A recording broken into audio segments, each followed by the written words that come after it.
In this video, you get a look inside Step Right Up, a creepy carnival adventure for D&D 5e. Hi, Bob here, and welcome to Bob World Builder, the D&D channel where we improve our games together.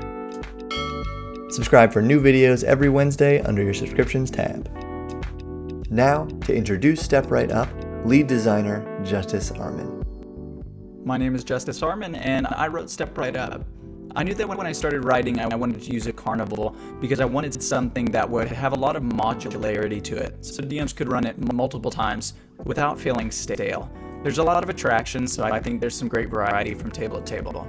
As for the milk theme, I really just wanted something that would gross people out and have a lot of pun potential. I think that the end result is utterly fantastic. This is not a paid promotion, but Justice sent me this complimentary copy. And if you would like to support the creators and help me make better videos, check out Step Right Up using the DMs Guild affiliate link below. Another disturbingly good cover piece from Gwen Bassett. Based on this and her glowing infernal contract on Devil's Advocate, Gwen is great at manipulating light and shadow to make these covers really pop. And this one reveals the module's unsettling sub-theme, Milk. This 65-page adventure is designed for 4 to 6 characters of 5th to 7th level, and will provide about 10 hours of play.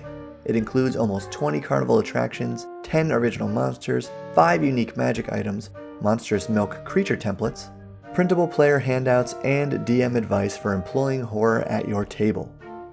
Editing by Ryan Langer, a beautiful and thematic layout by Anna Urbanik that gets increasingly milk-stained throughout, and many interior illustrators, including the author himself. The preface describes the module's inspiration, including the roots of cholorophobia, the persistent and irrational fear of clowns, and a thoughtful disclaimer about the sad history of many carnival attractions, indicating that this story does not result to distasteful ridicule. The preface is followed by 4 pages of excellent reference material for the successful use of horror in any tabletop RPG. It begins with the obvious priority of respecting everyone's boundaries, using terms and tools such as lines, hard limits, veils, implied rather than explicit scenes, and the X card, a subtle way for any player to indicate a line is being crossed. This section also covers the trajectory of fear, a strategy for building tension without breaking it too early, as well as advice on lighting, music, and even gimmicks to set the mood. Now skip ahead to the attractions, items, and monsters section indicated in the description if you don't want this milky horror story to be spoiled. The adventure background begins by introducing the villain, Leland Bone, the Milkman. Once a brilliant apprentice of alchemy, Leland fell into sociopathic tendencies and left his master, Henrietta Fulcanelli, for a more lucrative entrepreneurial path. But after losing his dairy business due to a, quote, bloated bureaucracy under Councilwoman Abigail Oakbottom, he concocted an elaborate scheme for revenge. Mr. Bone's Big Top Euphoria. That said, there's a note about replacing the milkman with a milkmaid, or even a disgruntled shopkeeper from your own setting. And here's the adventure summary. Part 1. Come one, come all. The party arrives at Mr. Bone's Big Top Euphoria. They can play games, win prizes, and explore all the amazing attractions the carnival has to offer. During this time, characters meet important NPCs such as Henrietta Fulcanelli and Abigail Oakbottom. The characters then make their way to the Big Top for the circus. There's also fun random encounters, eerie rumors, and punny jokes in this section. Part 2. Spoiled. Inside the Big Top, the milkman provides complimentary refreshments. After an extraordinary opening act, the show's generous sponsor steals the spotlight. The milkman gives a gracious speech and addresses some of the council members in the stands. When his speech turns sour, the milkman makes his villainous reveal. The milk is tainted, transforming the crowd into putrid milk thralls. The milkman then calls for the apprehension of the council members, and as the carnival erupts into utter chaos, the party must escape the Big Top with Henrietta and regroup at Amazing Alchemy. Part 3. Spilled Milk. Henrietta can synthesize a cure for the milkman's dastardly concoction. However, she requires 3 unopened samples of this tainted elixir located within Mr. Bone's dairy-themed disaster.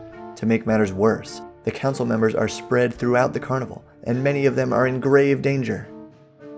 Part 4. Lactose Intolerance. The party must track down the milkman and bring him to justice.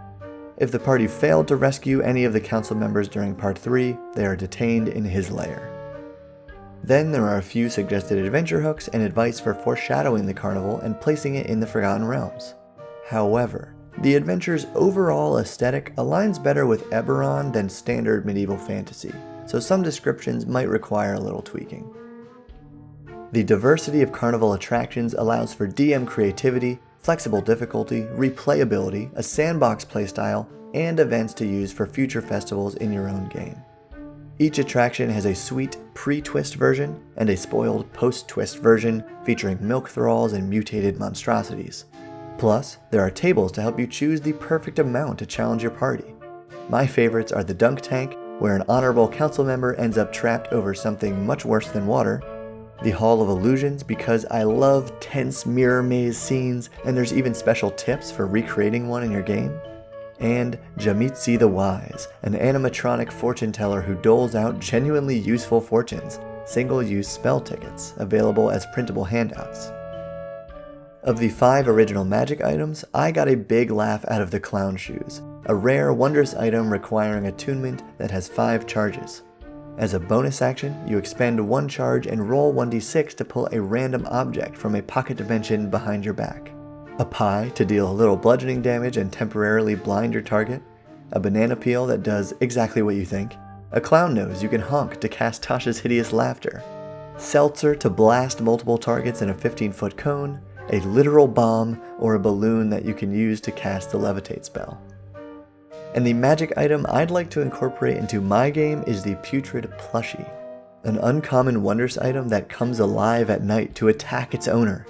This tiny construct would make for a great creepy encounter when your party least expects it. Besides the plushie, there are several milk-themed monsters that could be reskinned for your own adventures, but I have to mention the Abelover. Obviously based on the Aboleth, this large, lawful evil aberration awaits your party in the Tunnel of Love. Just make sure they keep an eye out for its terrible smooch attack. For the wonderful and thematic design, the excellent DM reference material, and the fun yet scary original story, I highly recommend Step Right Up, available as a PDF and in print through the link below. Now check out these videos for more eerie D&D adventures. Thank you for watching, and keep building.